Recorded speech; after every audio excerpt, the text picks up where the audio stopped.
welcome.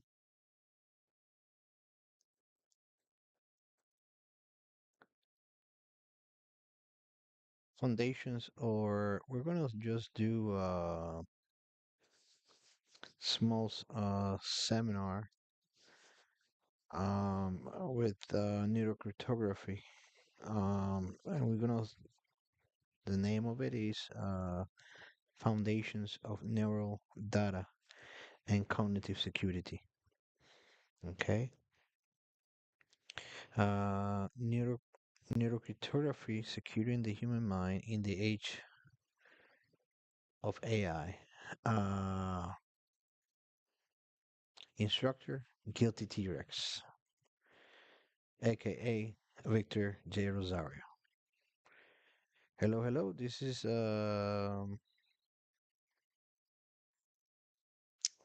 already established the scientific and structural foundations required to understand why neurocryptography must exist as its own discipline. For most of human history, thought was private by default because it was inaccessible. Cognition could only be inferred through speech, writing, or behavior. That historical protection was not legal, it was technical. There was simply no scalable way to measure the brain in operation. Today, that condition no longer holds. The human brain is an electrochemical network of approximately 86 billion neurons whose coordinating firing produces measurable electrical and metabolic patterns. When populations of neurons synchronize, they generate field potentials that can be detected outside the skull using electroencephalography or EEG. Changes in blood oxygenation correlated with neural activation can be detected using functional near infrared spectroscopy. More invasive methods such as electrocortiography or intercortical arrays provide even higher resolution access to cortical dynamics.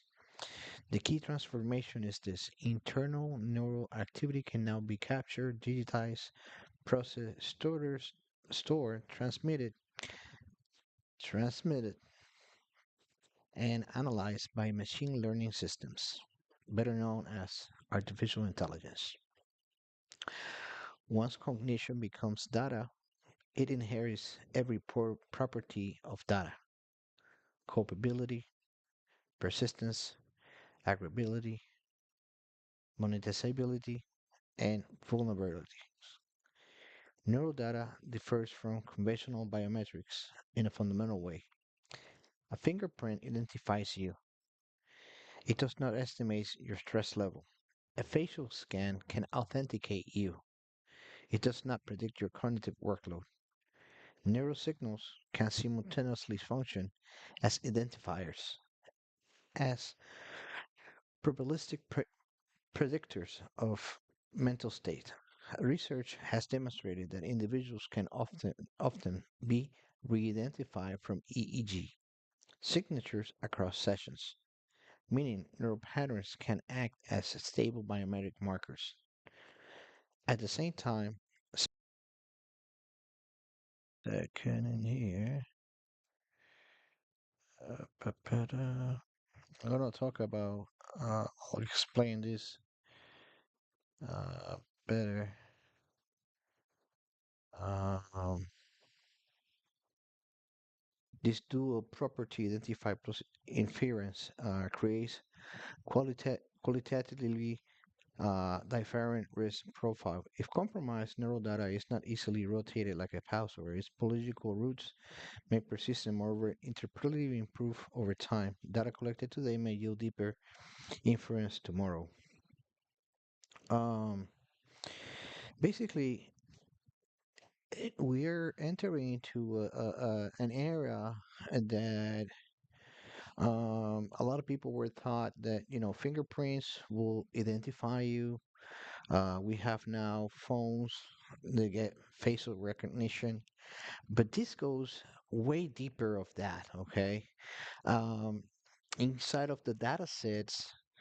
It can be identified, the brain signals uh, due to how the neurons connect and work in a brain. So, with 5 years from now, these algorithms will be able to identify people due to their neurons, how they work and how they transmit and how they work in the system. And as always, it's data.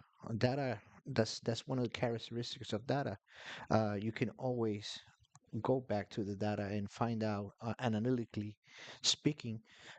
We can in the future, data will be able to um, identify patterns that XYZ individual has.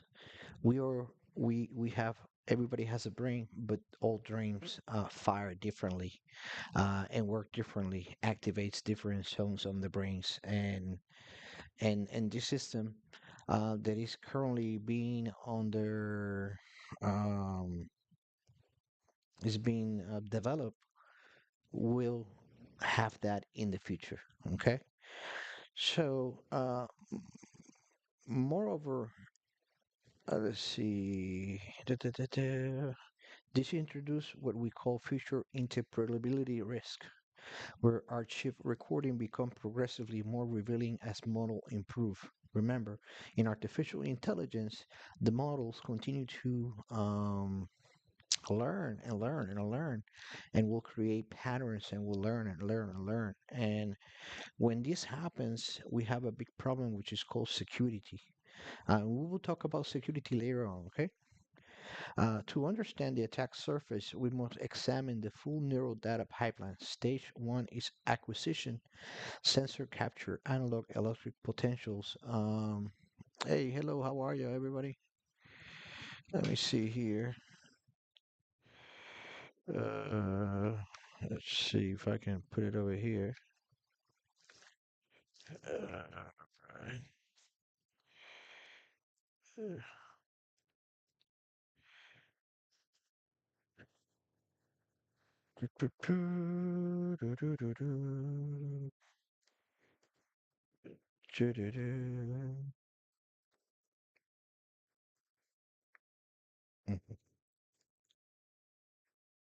Uh,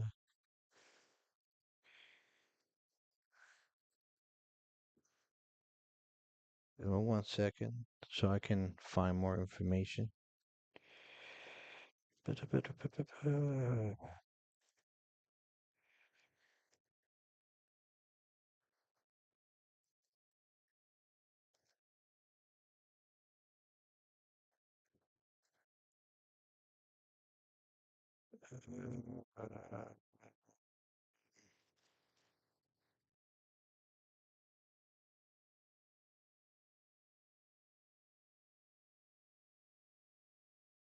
Okay, all right, found it. All right, let's see here. All right. To understand the attack surface, we must examine the full neural data pipeline. Stage one is acquisition, sensor capture, analog electrical potential of hemodynamic signals. Stage two is amplification and filtering to remove noise, such as muscular artifacts, eye movement, contamination, and environmental interference. Stage three is analog to digital conversion, transforming continuous signals into discrete samples. Stage four involves pro- pre-processing and artifact correction. Stage five performs segmentation into time windows. Stage six extract features, power spectral densities, phase relationships, coherent metric, temporal statistics. Stage seven maps these features into embedding with a Latin vector space. Stage 8 performs inference using trained models. Stage 9 stores outputs or transmits them to downstream systems. Each stage present distinct security risks: hardware tampering at acquisition, interception during transmission, data exfiltrations at storage, manipulations and inference, misrepresentation at output. Neurocryptography therefore requires defense in depth across the entire stack rather than a narrow focus on file encryption. Later on, I am going to put some images that I have through my research. I have found, and just like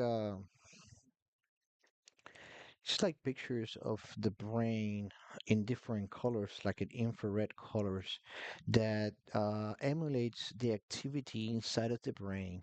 That's one of the images, and then the other images is just how the neural networks are working and changing in different graphics that you're going to be able to see it on the different social medias. I cannot share screen here on TikTok, but I will do my best to show it and change the other side of the camera so everybody can see this, okay? An additional structural issue is data minimization.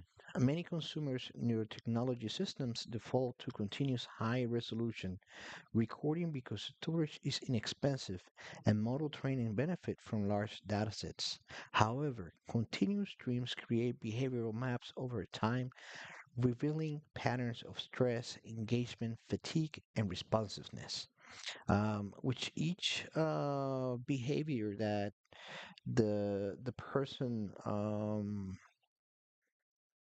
and patterns that the person shows in their data set, that's what makes each person unique in the data set and also identifiable, okay, with all these different data sets. Um, Behavioral maps become economic assets in advertising, insurance underwriting, employment analytics, or political persuasion. The concept of cognitive exhaust, analogous to digital exhaust in web browsing, captures the idea that passive neural signals can be harvested in the background, creating value for operators without explicit user awareness. From governance standpoint, collection must be purpose limited and minimize at the architectural level. If a device only requires aggregate metrics for feedback, it should not store raw streams. If on a device processing surfaces, centralized storage should be avoided. If embeddings are retained, they must be encrypted and access control as high sensitive artifacts. We must also address cognitive asymmetry. Whenever one entity possesses persistence's probability insight into another person's mental state, a power differential emerges. That asymmetry can be benevolent, such as detecting seizures onset on clinical context, or exploitative, such as identifying hesitation before a purchase to optimize persuasion. Here is when all this technology can, I've been saying they can be used into marketing. Here is me explaining how marketing can be utilized. So when a person has hesitation, it's like they take something. Let's say you're in a big chain. I'm not gonna mention any chain, and you take a, oh wow, this phone, but it's $1,000, this phone. I think that, and then persuasion comes in, and then you say, you know what, I'm gonna take it. And you take it. You see what I mean? And that's when the persuasion successfully was able to convince you to purchase an item. And, and this is where ethics has to come in to the rescue of everyone, okay? Um, The same technical capability yields radically different outcomes depending on governance constraints. Therefore, neurocryptography is not merely about confidentiality, it is about sovereignty, Individual must retain enforceable controls over what is measured, what is inferred, what is retained, and who can access it. Consent must be granular, time limited, and very revocable. Access must be logged, secondary use must be restricted. Without these controls, neural measurement drifts toward extractive economics, where internal states become commodities. Um, I've been put into these systems against my will, and that's the reason why I am doing what I am doing. So everybody knows what's going on. So you can also do what you have to do. Finally, we're going to conclude this with structural synthesis. Neural data is measurable, persistent, inferential, predictive, and monetizable. It is also securable, but not only if security is embedded from the outset. The transition from private cognition to measurable signals marked a civilization inflection point. Historically, freedom of thought was protected by inaccessibility. Now, it must be protected by design. Neurocryptography is the discipline that converts the abstract principle of mental privacy into enforceable technical and governance mechanism. Encryption, key management, hardware trust anchors access control, audibility, and purpose limitation. With this foundation established, we are prepared to examine how artificial intelligence transforms neural signals into semantic and behavioral predictions, and why that transformation amplifies both utility and risk. And we are basically entering into, for many centuries, okay, nobody was able to enter into your brain. And now the government has access to your brain and can enter while you're asleep. And how they do this? With your phone. Your brain connects to your phone, and your phone transfer data, and everything goes in and out, in and out, in and out, in and out. Okay. Um, AI decoding and semantic inference, neurocryptography, securing the human mind in the age of AI. Now we enter in the second part, where the conversation shifts from measurements to meaning. I want to start with a precision statement that matters academically and politically. Most mind reading headlines are wrong in wording, but not wrong in trajectory, because the real capability is not magical telepathy, but probabilistic interference built from measurable correlates, and probabilistic inference at scale can be just a consequential uncertainty. In machine learning terms, neural decoding is mapping from observed signals to latent states and then to outputs, where the outputs may be control command, a word distribution, an image representation, a class label stress or fatigue, or a predictive behavioral choice. What makes modern system powerful is not that they are perfectly recover a private inner narrative, but that they learn stable statistical regularities in how brain responds to tasks, stimuli, and context, and then exploit those regularities for prediction. The same architecture patterns appear repeatedly: acquisition, preprocessing, feature extractions, encoder, latent space, decoder, and output model. The encoder compresses high-dimensional signals into representations that are easier to classify or generate from, uh, and the decoder transforms those representations into human meaningful output, often with additional language model layer that smooth, corrects, or completes sequences. The ethical and security pivot is that once you can translate partial evidence into plausible outputs, you can create narratives that feel authoritative. In high stakes settings, employment, healthcare, law enforcement, politics, plausible narratives can be acted upon even when they are wrong. Some neuroreturn must be treated decoded outputs as hazardous artifacts, requiring provenance, uncertainty reporting, and restrictions on downstream use. Uh,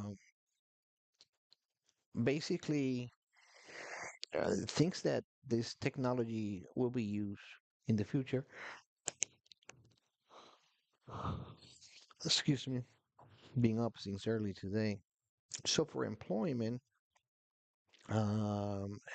since COVID, people do it's part of their requirements, okay, to you to go to interview here like this online, okay, and when you're in an interview online,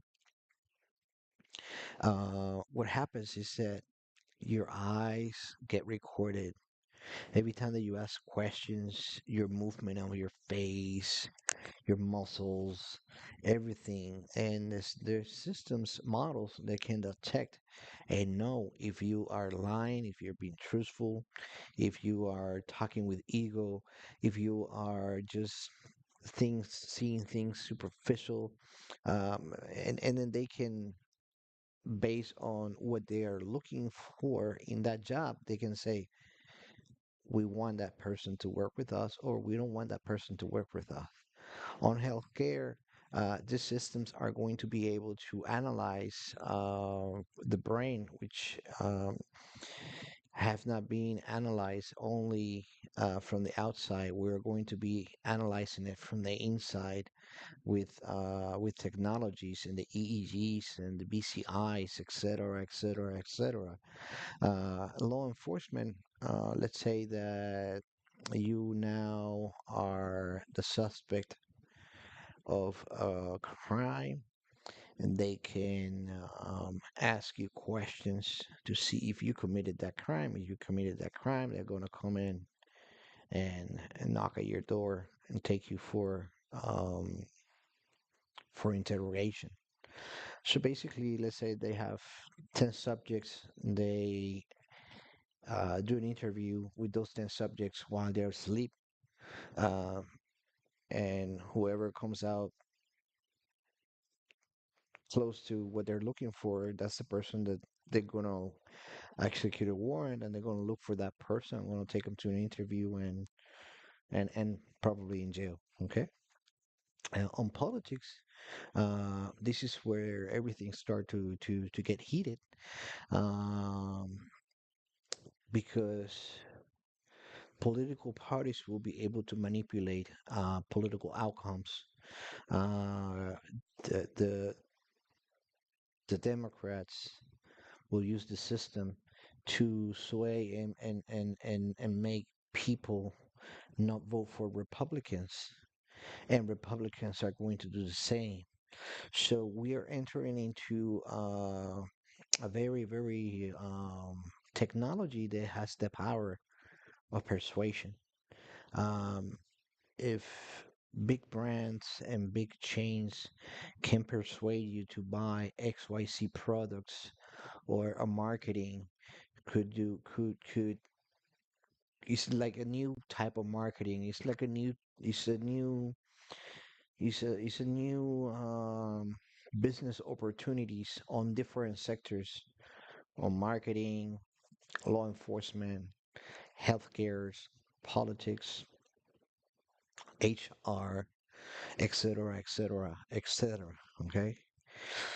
To understand decoding at a graduate level, we also need to grasp why neural data is small n and huge D. You often have limited label training data per person, but the signal is high dimensional across channels, frequencies, time windows. Oh, remember, this data is granular, and depending what type of BCI do you have, what type of controls of how many channels, those are the different channels and different frequencies that you can be able to measure on the BCI. And contextual coverages, these drive a reliance on representation learning, transfer learning, and self-supervised learning. In classic supervised decoding, labels might be tasks like left hand versus right hand imagery, stimuli categories, like all the different stimuli they are able to do. Unknown speech tokens and models learn discriminative boundaries. In self-supervised settings, models learn structure from unlabeled sequences, building embeddings that later support many tasks with minimal labels. This is where foundation model things enter neurotechnology rather than training a new model from scratch for each task. Uh, the field increasingly moved toward large pre-training on a diverse neural data sets, then adapting with a fine-tuning for a specific subject, device, or application. So based on all these data sets and all these labels, we will be able to develop technologies. For example, in order for me to turn off that light, in my brain, something is going to tick.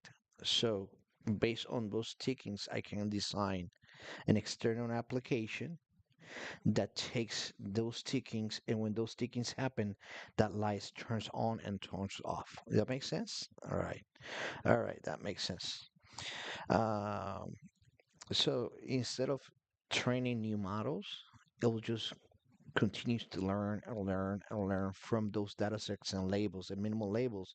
And remember, um, because each brain behave differently, there's 6 million neurons transmitting electricity inside of the brain approximately. And due to all these factors, is will be able to the systems and the training models and the AI models will be able to identify patterns and who is the person.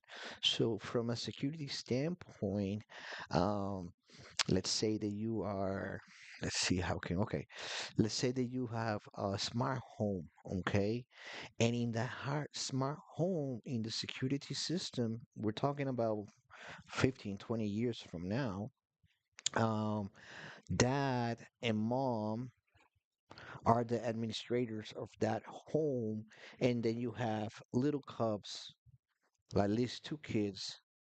Each each each brain will is wired differently, and due to the labels and the security systems, we can say Timmy woke up at 4 o'clock in the morning, and he was the one that turned off the light. See, so all these systems are going to be, um, all these data sets are the ones that are going to be able to create all these different data that security systems will be able to interpret and say, well, dad woke up and turned on, opened the fridge and left the fridge open, or mom went to the patio and did not close the door. All these security systems will be able to provide a specific data set of why, because, and por qué, at what time, all will be labeled. But all this is just on diapers. But eventually, due to all this is what's going to happen down the road. But this creates two governance problems immediately. First, training corpora can include sensitive data and consent drift, where data collected for one purpose is repurposed for general pre-training.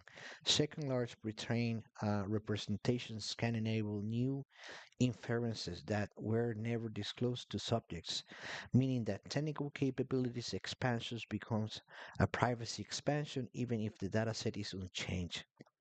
In other words, the model becomes a time machine that extracts more meaning from the same past recordings, and neural privacy framework must regulate not only collection but also reprocessing of a model evolution.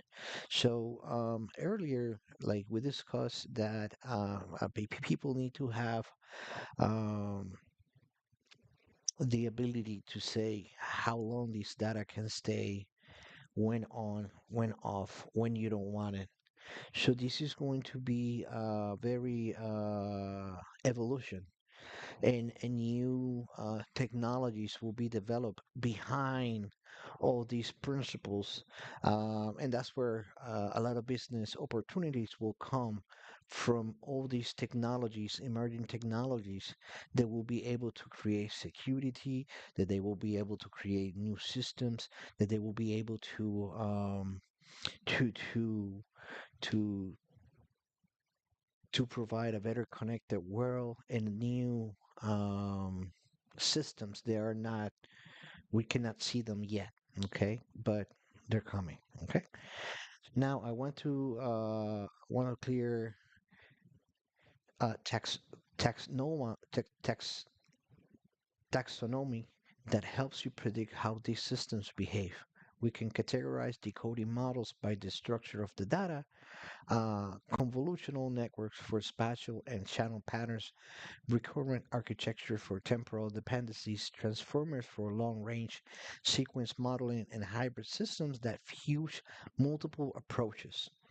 CNNs appear because of the EEGs, and similar signals can be arranged in spatial layouts that capture electrode adjacency and local correlations. CNN filters can learn frequency selected patterns and robust features on their noise. RNNs and LSTMs historically model time series dynamic and sequential dependencies, but the struggle with long context and parallelization. Transformers address that with attention mechanism that compute relationship across time windows, which become crucial when meaning depends on longer range context, such as sustained attention patterns or multi-stage task executions. So basically, we already have talked about the EEGs and the RRNs and the LSTMs in our past video. If you want to know more, go to the channel and go to the past lecture so you like get more information about the EEGs, RRNs, and the CNNs. Okay. Um, Hybrid pipelines often include temporal convolution layers, attention blocks, and pooling mechanisms. The output embedding robots through sampling irregularities on the systems. Multimodal models incorporate auxiliary streams such as eyes, gaze, heart rate variability, or interaction telemetry to solve ambiguity. The risk consequences is that architectures improve across context integration. They can infer states in passive conditions, meaning users do not need to intentional control a BCI for the system to infer cognitive state. So the line between assistive interface and continuous manual surveillance become generally thin unless explicit design constraints prevent passive interference and enforce strict active intent triggers. So, um, right now, the way that these systems are being run, our models they are constantly learning. They are more into harvesting information so technologies can be developed. Okay, so we are like in the phase of harvesting data. Okay, harvesting data is very important for all the models to work because all these harvesting data models are going to be able to learn, right? And if models are learning, then everything will be more predictable and everything is going to be more precise. So later on, when systems are built, they have to be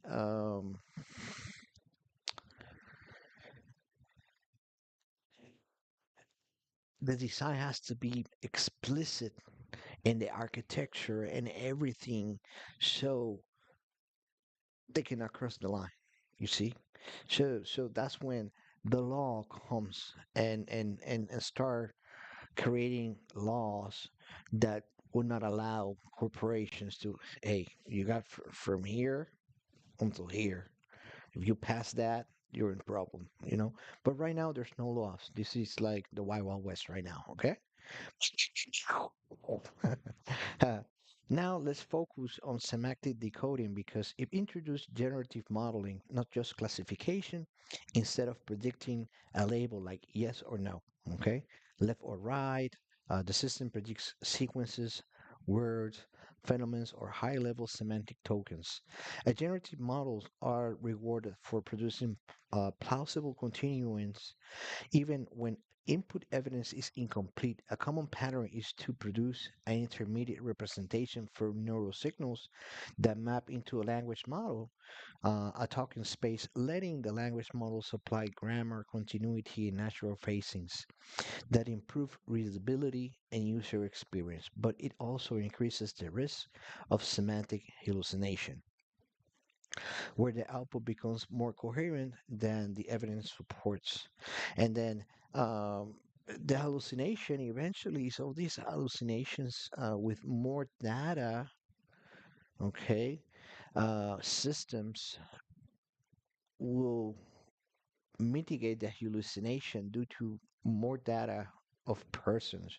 So a security system will need to learn once that you're inputted into just a security system, for example, that security system needs to kind of learn from you.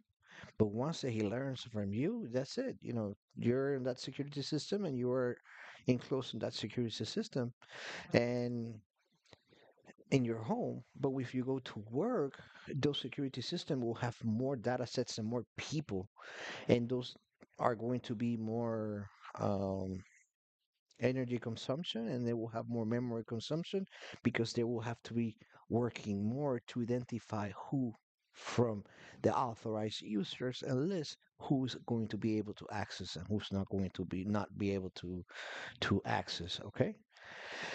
um a common pattern is to produce an intermediate representation for neural signals, then map it into language models, token space, letting the language models supply grammar, continuity, and neural phasing. That improves readability and the user experience, but it also increases the risk of semantic hallucination, where the output becomes more coherent than the evidence supports. The correct engineering response is not a banned language model, but to constrain them, incorporate calibrated uncertainty, force the system to expose confidence intervals, and force abstains behavior. When signal quality drops and separate assisted competition from uncertainty attributions, meaning that the system must never present an infer completion as a literal transcript of inner thoughts. Okay? In legal employment context, a federal rule is needed to the code output should be treated as assistive interface signals, not evidentiary statements about intent, and the system should preserve raw and intermediate audit trails so an independent reviewer can evaluate whether an output was driven by neural evidence or by language or by prior language. Okay? Errors in neural decoding is not random. It is structure, and structure error can be exploited or mistaken for truth. Model can latch into confounds such as muscle artifacts, eye movements, or device drift, mistaking them for cognition. They can learn shortcut correlation in experimental settings that don't generalize to real life. They can exhibit distribution shift when the subject is tired, stressed, medicated, uh, on drugs, drunk, or a new environment that can degrade when electrode placement changed subtly which encompass in consumer wearables. Okay, so we will have new wearables that they're starting to come out. You know, when you go to sleep, those wearables are taking all your data. When you have your watch, okay, the wearables. Um, that is why robust decoding requires calibration, drift detections, and continuous validation. And it also explains why governance must consider harm from wrong inferences. A model that misclassifies stress as deception, fatigue as disengagement, or anxiety as hostility can provide real world consequences. if integrated into hiring, education, policing, or um, health triage. Okay, so this is when all these systems they need to like learn more and more. So the hallucination is very minimal, so everything can be precise. It's impossible right now to for education policy or healthcare triage to rely 100% on these systems. One way to explain this for everybody can understand it, um, people rely on technologies like your cell phone right here. People rely on a cell phone. People rely on a desktop in the computer. People rely on a laptop. These systems are going to be like that. People will rely on them. Okay, from corporations to people. Okay, but again, all these systems and all these technologies are in diapers right now, with a lot of accelerators in some sectors that will take advantage from simple data sets, and they will be able to utilize and get models and get things running, and they will like as they get customers they will get more data, and eventually things are going to get better. It's like a learning curve, you know what I mean? um, Neurocryptographic threat models must include integrity and misrepresentation risk. Not only confidentiality risk, protecting the mind includes preventing systems from generating false narratives that others treat as truth. Okay, so basically, you can lie on these systems. Okay, you can fool the systems right now because they don't have the data. So based in your interpretation and basically what you say, you can fool the systems now. But in 30 years from now, will be impossible when we have more technologies that will be able to mitigate and look the different risks associated with these data sets. Okay. Um, Protecting the mind includes preventing system for generating false narrative that other treats as truth. In practice, this implies mandatory reporting of accuracy boundaries, explicit prohibition of high stakes automated decisions from neural inference alone, and requirements for human oversight and appeal mechanism. Decoding is often personalized, and personalization creates a privacy trade off. Models that adapt to an individual can become extremely effective. Like I was talking earlier, um, you eventually you will purchase a system that um, let's, let's think security system. Right now, if you the ways that you can enter property is either with a key, either a password, someone sending a signal to the door, and then you can pull, or a card. It's all this is data, but right in there. Eventually, when you get to your home, like ADT will have a system that there's a model that identifies you. So they could come 100 people and get in the front door, but when you get into that front door, the door opens. Does that make sense? So this is all these kind of things, and with that idea, if you're smart, you can just figure it out. A lot of things that will continue to change and happen. Okay, decoding models that adapt to an individual can become extremely effective.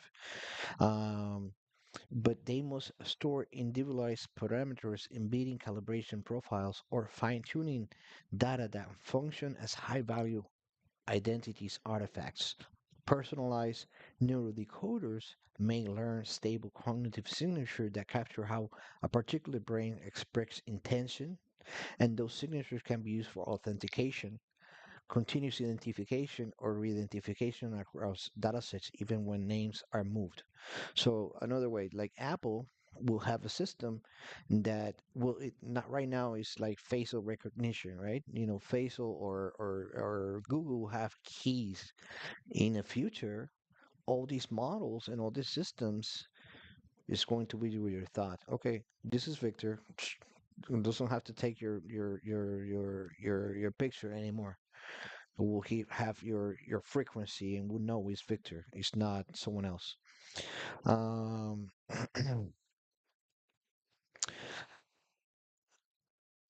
Personalized neurodecoders may learn stable cognitive signature that capture how a particular brain expresses intention, and those signatures can be used for authentication, continuous identification, or re-identifications across datasets. Even when names are removed, this creates a paradox. Personalization improves accessibility and assistive performance, but it increases the risk that a person's become permanently linkable across contexts. A strong privacy architecture resolves this by minimizing central storage of personalization artifacts, keeping personal models on device where possible, encrypting and access controlling any store calibration, separating them, identifying from models parameters, and limiting portability of neural signatures so they cannot be used as universal identifiers. Policies should also prohibit repurposing personalized decoders for surveillance functions. A system built to help a user communicate should not quietly become a system that measures compliance, loyalty, or risk. And that's like HR, government, um, when naturalization, etc., etc. It will measure, this person is compliant, as a loyal person, or is a risk. If you're a risk, bye bye. Multimodal fusion is where inference become industrial. Once you combine neural signals with behavioral telemetry, typing cadence, browsing patterns, camera-based attention cues, microphone-derived stress markers, locations, and social interaction graph. You create a composite systems that can infer internal states with higher reliability, even each channel is weak. From a machine learning standpoint, multimodal systems exploit complementary information and reduce uncertainty by conditioning on context from a privacy standpoint. They collapse the boundaries between internal and external behavior, making mental privacy impossible unless strict purpose limitations prevent cross domain fusions. The government's implications is that neuroprivacy cannot be drafted as a narrow brain data only rule. It must cover derived inferences across model combinations because harms arises from what the system can conclude, not only from what explicit record. Therefore, neurocryptography policy must regulate mental state inference as protected activity if a system purpose, if the estimate attention, emotion, intent, or cognitive impairment, that purpose must be declared, consent to, limited, auditable, and revocable, regardless of whatever the inference was produced from the EEJ, camera, or fusion of both. Okay? Again, revocable. Those are the things that we need to uh,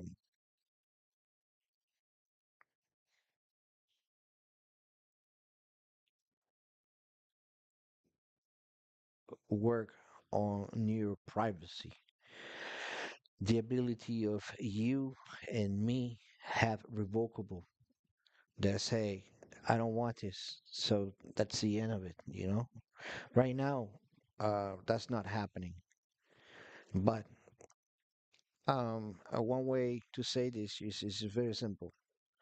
Um, if you see the doctor that is doing this to you, there's a way to do a revocable. Uh, You did not disconnect me, then there will be a way for eventually they will catch the drift eventually. Okay. Neurodecoding models are also attack surfaces. They can be subjected to a model inversions attacks that reconstruct aspect of the training data. Membership inferences attacks that determine whether an individual data was included in training, and attribute inferences attack that deduce sensitive labels about a person from models output or embeddings.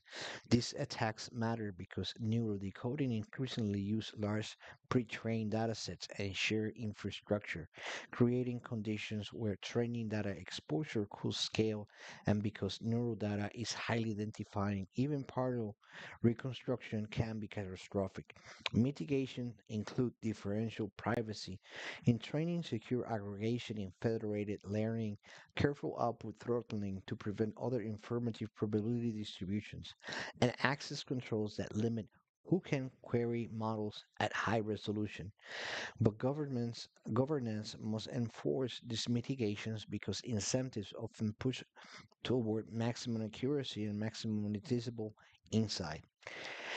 A neurocryptography program therefore treats AI safety and cybersecurity as one topic. It demands formal privacy guarantees where possible, prohibits releasing overly detailed probability distributions in sensitive contexts. Um, Requires evaluations against known inference attacks, and mandates third-party audits for models used in healthcare, employment, education, or law enforcement. We must also discuss agency decoding, translating neuroactivity into control signals for devices, vehicles, cursors, or prosthetics, where the system auto becomes physically action. So on prosthetics, right now prosthetics work. You move like this, like on a prospect. You move your arm or your limb that you have, and it sends signals. Also, prosthetics work with um, electrodes that they're connected to muscles, and then you move your head, and yeah, you go like this. Eventually, it's going to work. The signal is going to come from your mind and says, "I want to grab the phone." Okay, I want to grab the cup. For vehicles, instead of using your fob or your key, I'm here. Opens the door. Click starts. Let's go. The fob is your brain. Okay, no more fobs. Cursors, like in your computer, you just look where you want the cursor to be, and bloop, you put the period with your head. You don't even have to use your keyboard anymore. You can just whatever you're thinking is just that's what is going to be running on the computer.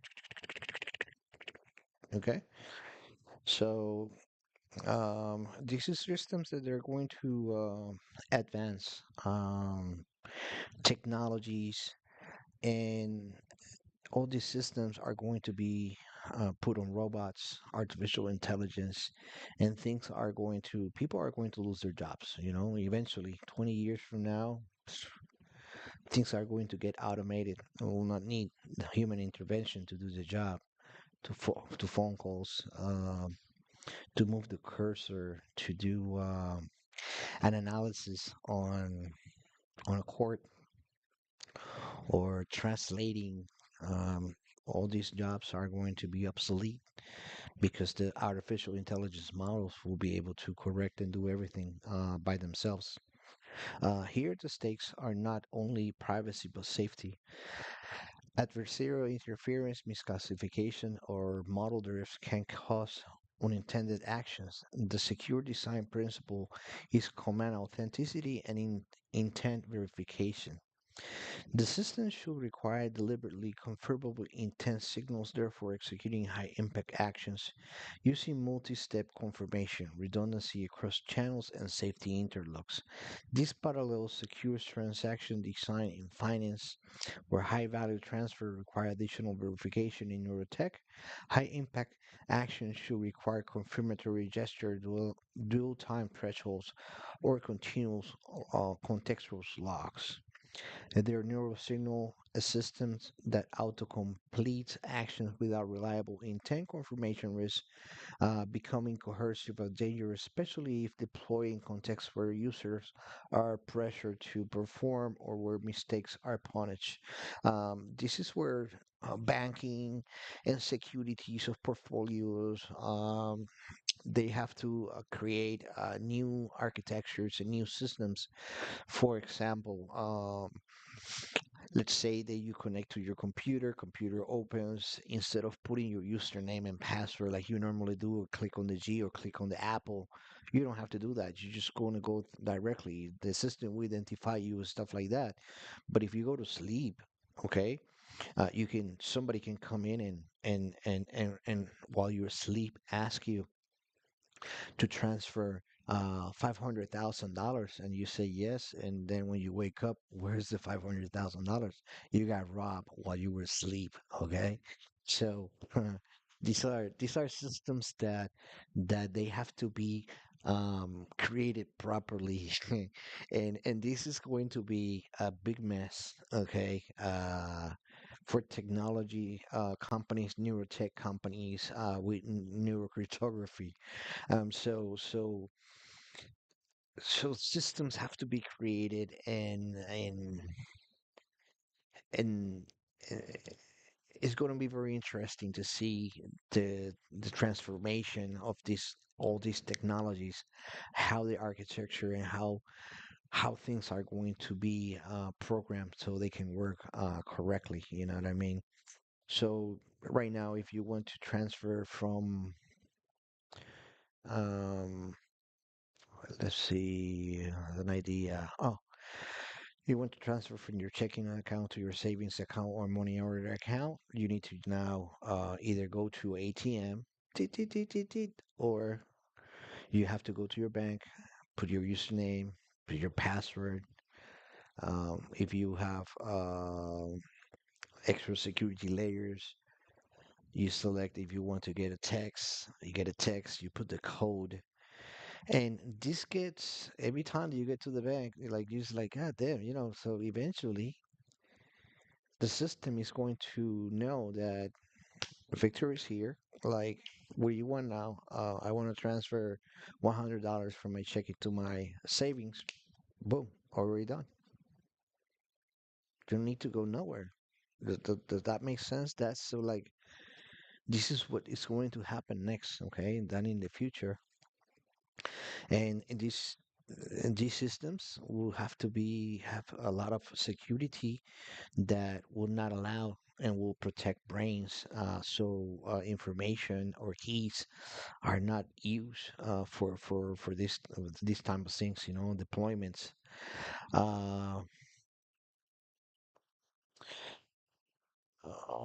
The ethical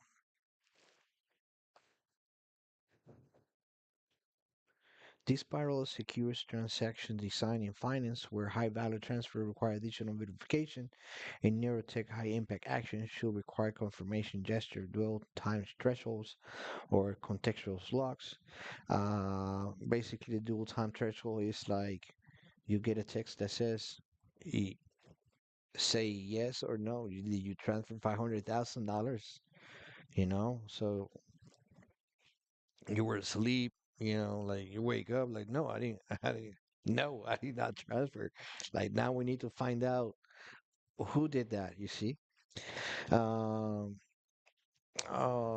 the ethical analog in the person must remain the ultimate authority over actions generated from their neural signals. A system that autocompletes actions without reliable intent confirm risk becoming coercive or dangerous, especially if it's deployed in contexts where users are pressured to perform or where mistake are punished. So, like for example, um, Right now, if somebody wants to rob you, they have a gun or they have something, and then they take you to the bank, and then you have to take your card and stuff like that.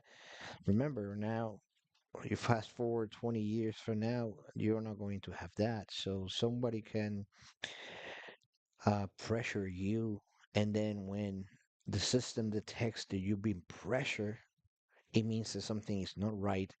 The police gets called right in there, and that person can be secure. Okay, so all these technologies are going to be really interesting to develop all these systems, and say, when this happens, this is going to happen. When this happens, this is what's going to happen.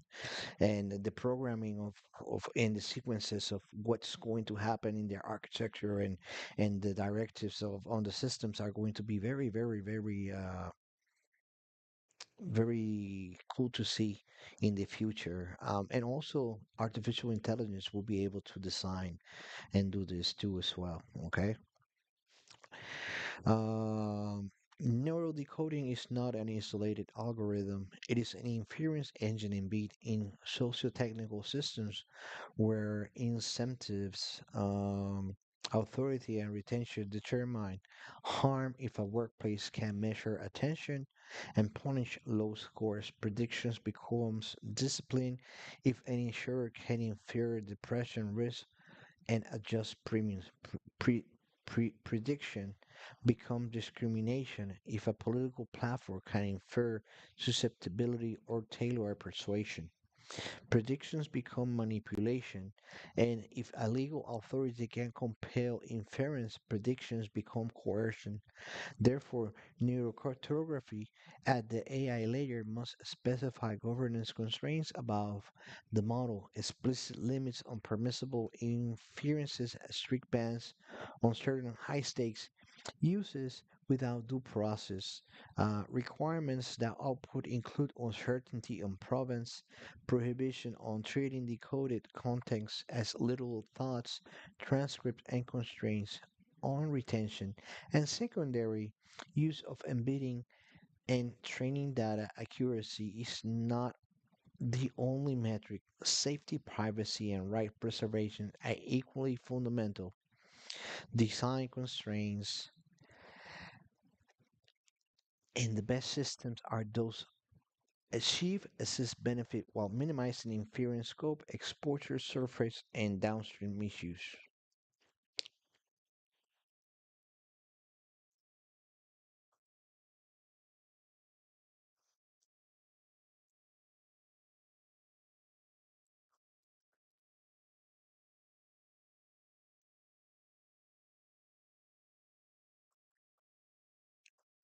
Uh,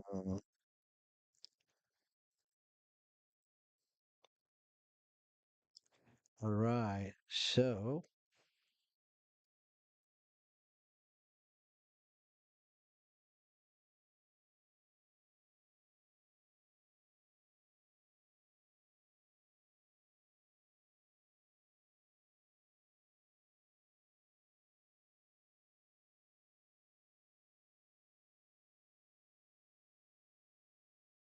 okay, okay, okay, okay.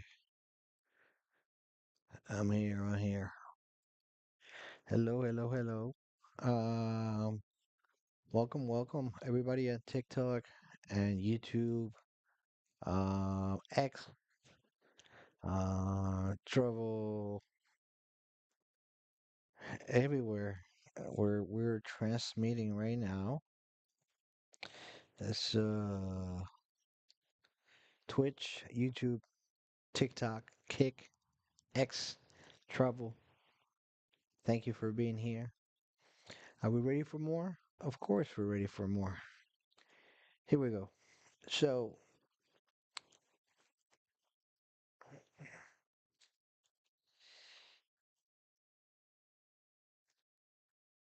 good.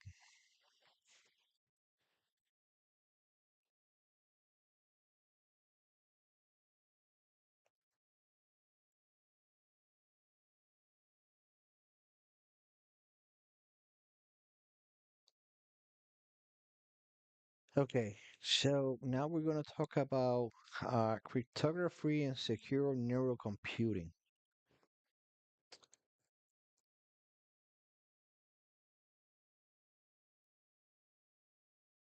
Uh, so in the first two subjects that we talked early, we established that the brain is measurable, and we established that the AI can transform measurements into prediction. Now we're going to answer the critical questions. How do we technically enforce cognitive privacy once neural data enters digital systems? Okay, once the data enter into a phone or a laptop, okay, or a server, um, the answer begins with cryptography, but it does not end there. Cryptography is the mathematical discipline that enables confidentiality, integrity, and authenticity in hostile environments. It's allowed two parties to communicate securely, even if the adversary can observe or interpret the channels. In neurotechnology, cryptography becomes the enforcement layer for mental sovereignty. Without it, neural data is simply another vulnerable data stream.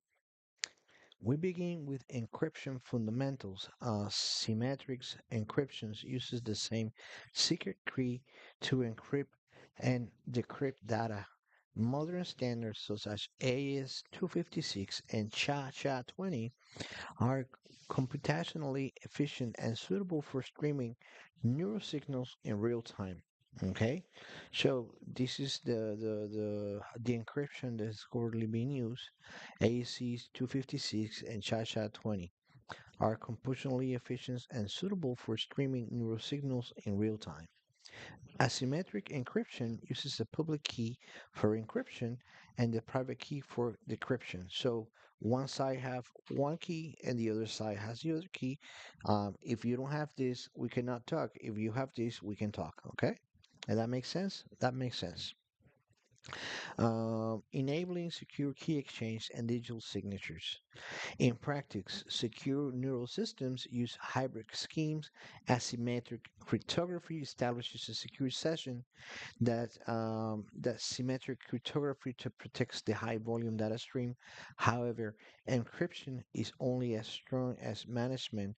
Keys must be generated with a high entropy, stored securely, rotated periodically, and protected for unauthorized access. If encryption keys are exposed, the strongest algorithms can collapse into plain text.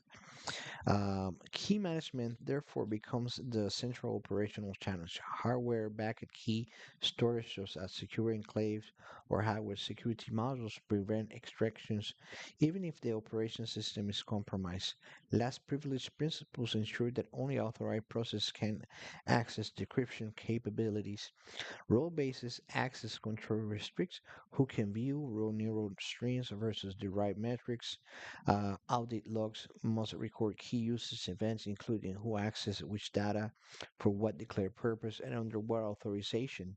Without logging, encryption become theater rather than accountability. So basically, with all these keys, it was going to see like who's the admin, who have access to this set of data, who cannot have access to the whole system. You can have one key, but you don't have access to everything you are. Like the credential part of these systems eventually is going to be like that, okay? Um, Key management therefore becomes the central operational channel, sort of hardware, backend keys, storage as secure enclaves, or